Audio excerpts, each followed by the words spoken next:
On today's Locked On Jayhawks, Kansas, we do not have a problem, at least for this week. Jayhawks dominate Houston 42-14.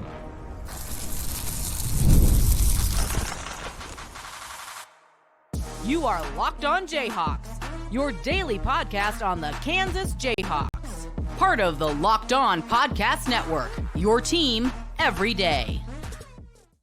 I'm Derek Johnson. You can find me on Twitter at DJohnsonRadio. This is Locked On Jayhawks, and thank you for making it your first listen every day. We are free and available wherever you get your podcasts, including on our YouTube page. And thank you to everydayers catching each and every show. And thank you again for making it your first listen every day, or maybe you're making this your second or third listen today to catch up on some of the college football games. Thank you either way. We're going to get into what happened. KU takes down Houston 42-14. What was impressive about it, what the victory means for KU, go to the game, good and bad for KU, and what is next with rivalry week for KU next week. First, this episode of the show is brought to you by Game Time. Download the Game Time app, create an account, and use code LOCKEDONCollege for $20 off your first purchase. Maybe you want to go on the road and go to Manhattan to see KU take on Kansas State. Do that with Game Time. Kansas wins 42-14. It was a game that just a dominant outing by KU all the way together, except for really just one little stretch at the end of the first half. You get out to that early lead, you drive down, you're making stops early on, you're up 21-7, you're up 28-7. You dominate the second half as well. You did really everything you wanted to in this game. At the same point in time, everybody was thinking the same thing when it was toward the end of that first half. And Houston, switches to Donovan Smith, and they get those two touchdowns in the second quarter, specifically the one where they get a stop of KU, and then they go down and they get a quick touchdown, and they end up making it, 28-14, and then they stop KU again, and then they get the ball back with a chance to possibly even make it 28-21, where you were all of a sudden going to feel like, oh my goodness, KU has dominated this first half, and you might go into halftime only up 7 points or, even 11 if they got a field goal there, and they're going to get the football in the second half. And it's like all this was for naught. And it was going to be the ultimate microcosm of this season, and they continue to struggle at the end of first halves, but at least they didn't let this thing get out of control. I think that was the difference between this one and the other ones. You still wound up being -7 in the final 2 minutes of the first half, but there was a real possibility you could have been -10, -14 in the end of the first half this game, and you didn't. And by stopping the bleeding after the -7, so to speak, you were able to keep it at 28-14 going into the break. You carried over momentum into the second half, and you just finished out what was a dominant performance for KU, to where now they are plus 43 in point differential, despite the fact that they are 2-5 on the season. KU out-yarded them by 130-ish yards in the Houston game. You dominated the turnover battle. You got some star performances from star players like Cobee Bryant, like J.B. Brown. Devin, Neal, just seemingly week in and week out for this team. You held them to under 100 yards rushing. You held them to a little over 3 yards per carry, which you would have taken coming in, especially knowing the quarterback run game that they had the ability to do. I think Chris probably a better runner than Smith, so that helped that they went to the other guy, but Smith probably a better passer of the two. But even then, overall, you did a pretty good job against the quarterback scramble. There was maybe a play here or there. You're never going to fully contain it, but can you just not let it take over? And I thought this was one of the better outings that KU has shown in being able to defend that. You held them to 5 of 14 on third down, so they were not a good third down team coming in. You kept it that way. How about this? Dominating on the line of scrimmage. The numbers that I typically look at for the line of scrimmage, you can look at the sack differential, and that is an important one. Sometimes that doesn't tell the full story, though. Like, there are games where a team might have 1 or 2 sacks, but they're always hitting the quarterback. They're always pressuring the quarterback. They're stopping the run, and that doesn't always show the game. Now, the sacks did show the difference here, 6-0, but more impressively, the number I like to look at is tackle for loss difference of the two teams, because it can really show who's winning at the line of scrimmage. And KU won the line of scrimmage. They dominated the TFLs here 12-4.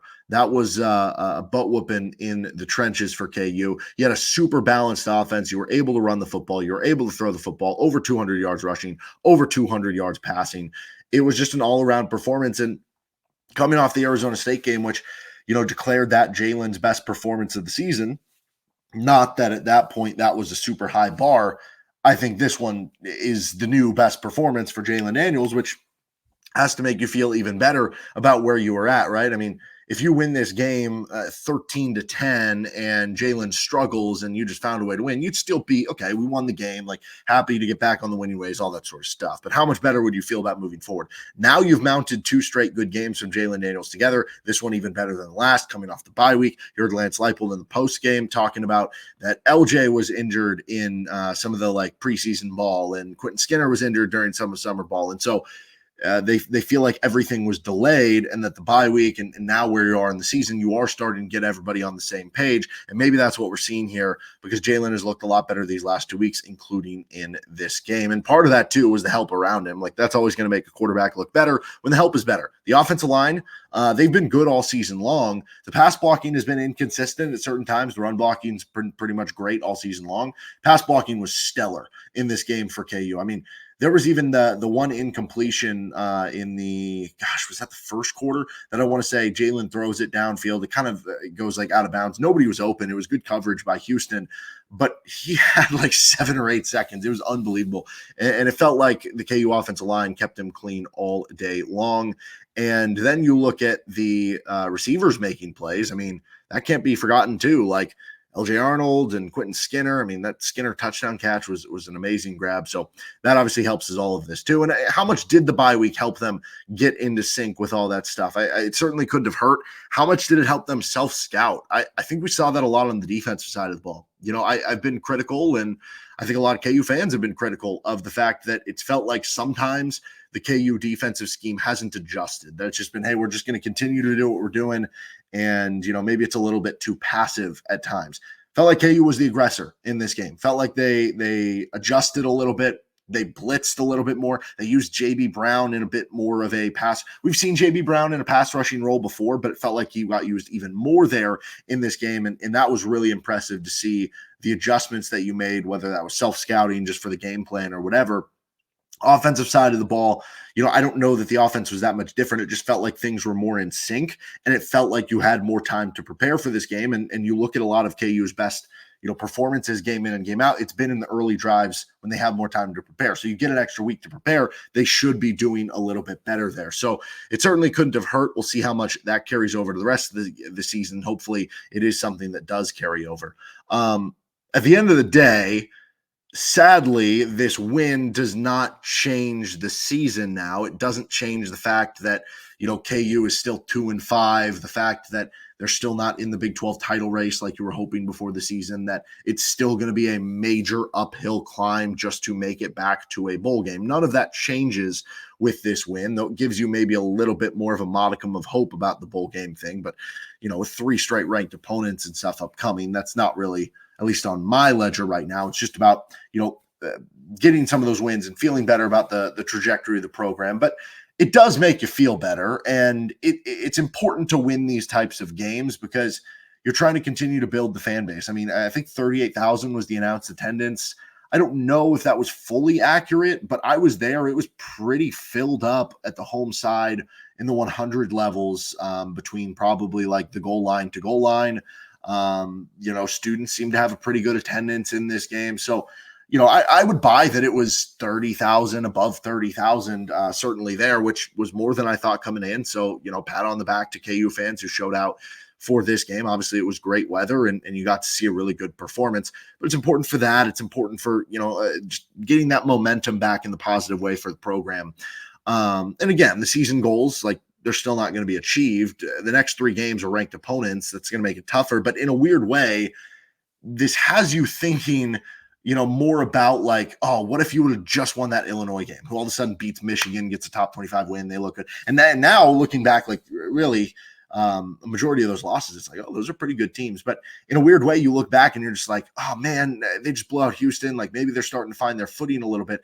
If they could have just won 2 of those games or one more of those games, it'd be 3-4. Maybe the bowl wouldn't be out of reach. They'd be 4-3, all that sort of stuff. Now, if this leads to a starting of momentum to get rolling and you win one of those next 3 games against a ranked opponent, or you pull an upset at K-State next week, like now you have my attention about what this would mean in terms of this season.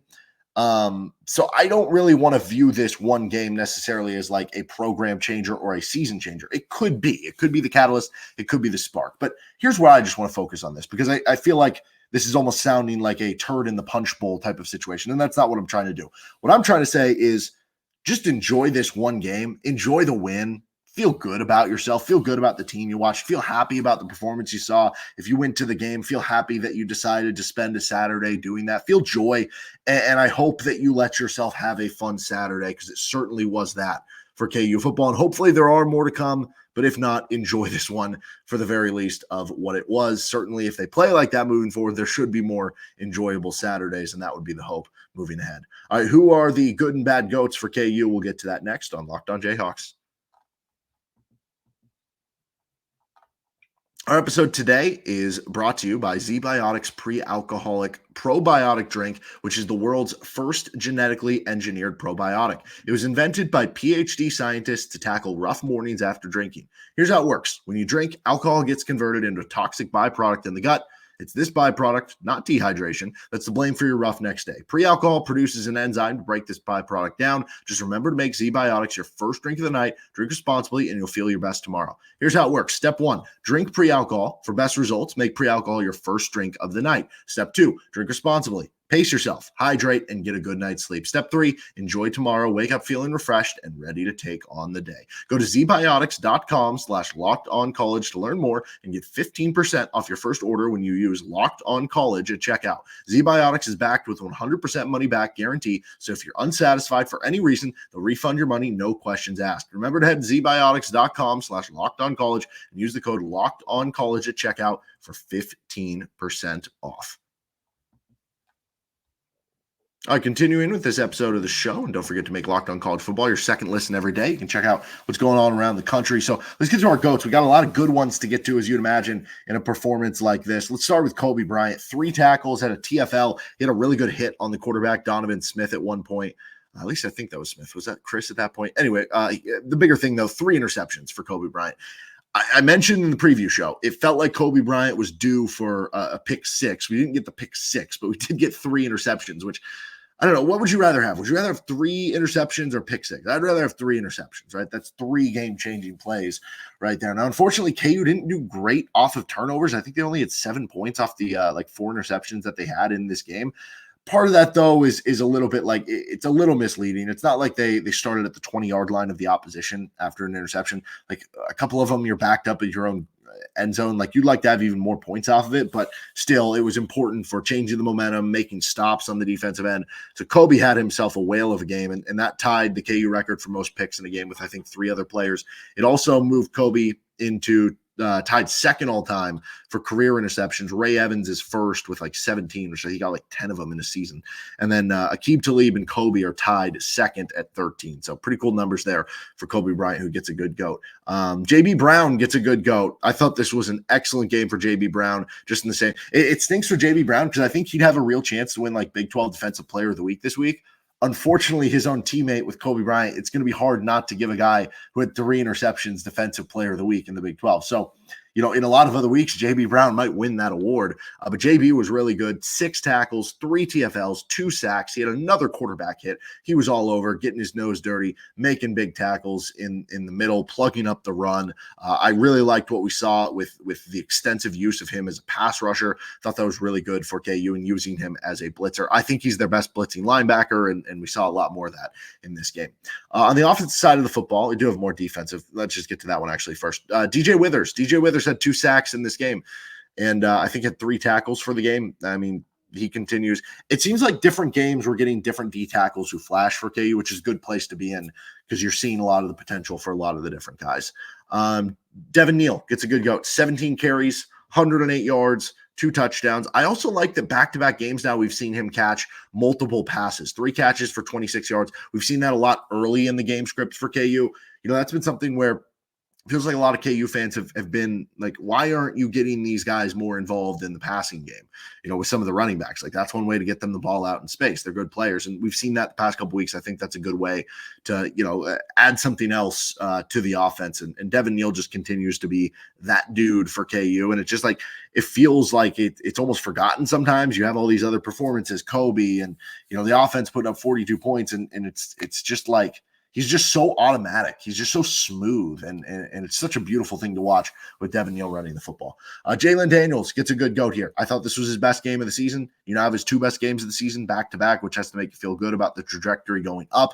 He was 16 of 21, 247 yards, 3 touchdowns, no interceptions. That's the big one right there. No picks for Jalon Daniels, and he had 7 carries for 58 yards and a touchdown. So we saw everything that we have typically seen from vintage Jalon Daniels. He ran the football well. He took some hits over the middle even.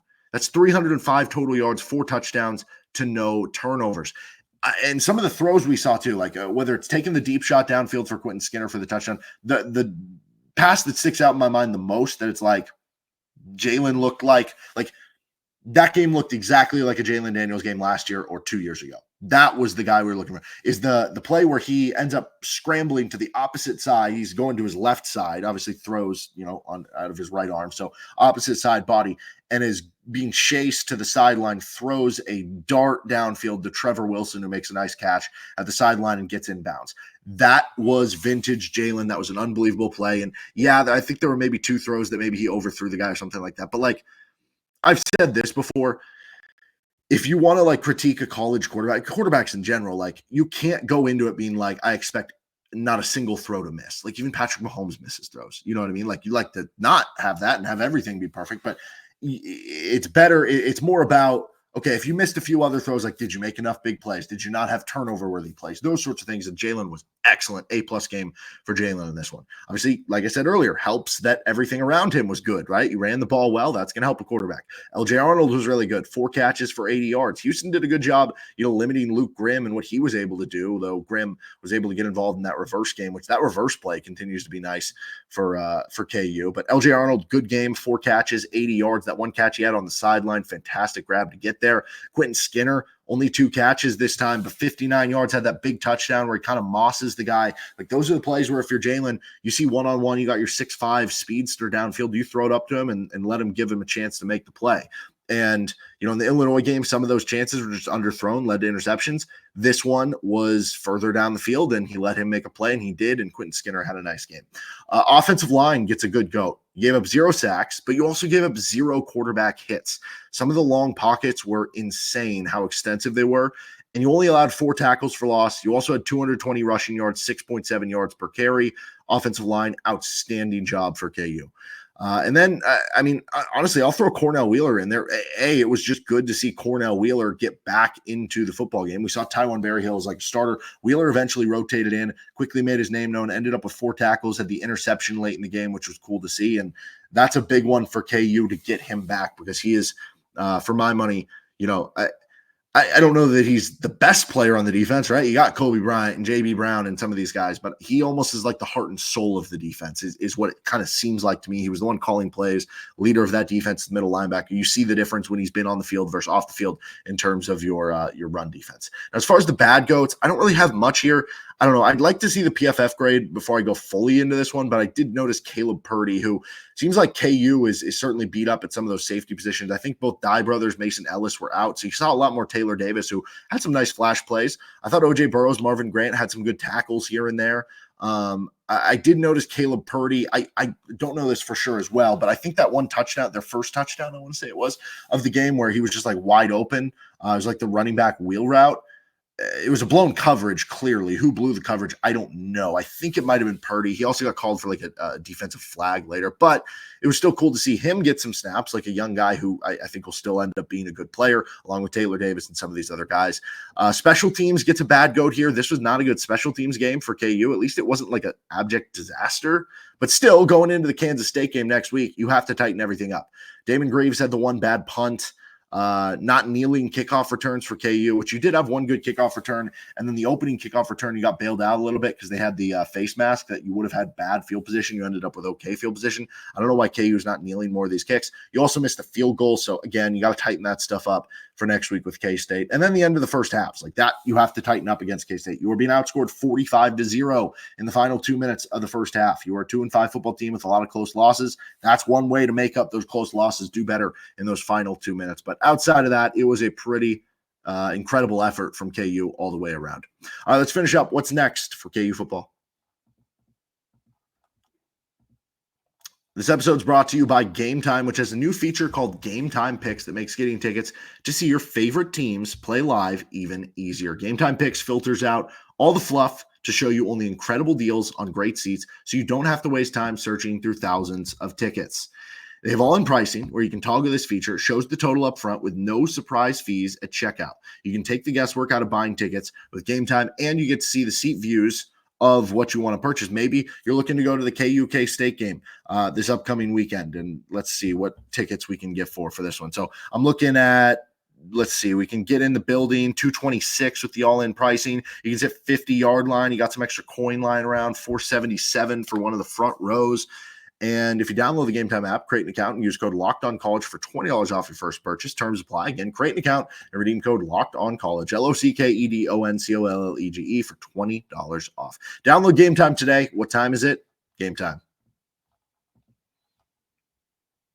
Finishing things up, this episode of Locked On Jayhawks. Thanks for tuning in. Next up for KU will be at K-State. Last I checked, Kansas State was winning 23-10 against West Virginia. So we'll see how that one finishes up. I never like playing good teams when they're coming off a loss. So I'm almost hoping that the Wildcats come through with that one. I don't know if it actually matters or not. But looking at College Football Insiders now, these are numbers before both teams' results. So K-State could end up being ranked better on this. KU certainly will end up being ranked better on this because they were projected to lose the Houston game there, and that one will certainly help. But coming in on that, projected score 37-16 basically for K-State.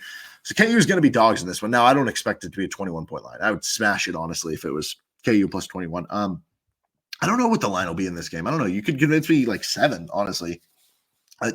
Maybe sounds a little bit low. Maybe it ends up being 10. But you look at what K-State does well. This is a team that is very balanced, as they typically are. They run the football really well. Like DJ Giddens, really good running back. Avery Johnson can really run the football.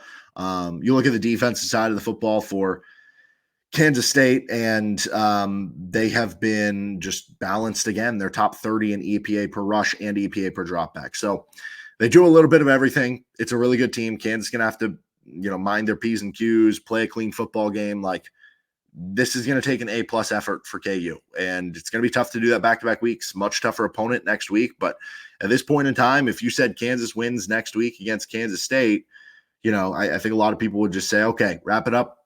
At this point, wasn't the full season we wanted, but you got something done that you hadn't in the previous years. Like, great. On the other side, you'll be saying, if they can find a way to win that one, like, here they come. Could they squeak back into a bowl game? If they win next week, maybe we'll have that conversation. But that is going to be an uphill climb for KU, and we'll preview it later this week on Locked On Jayhawks. We'll also talk some KU basketball and our 3 biggest takeaways from this game later in the week on LOJ. So make sure you're tuning in for that. Thank you to everydayers tuning in to every show, and we'll see you next time with Locked On Jayhawks.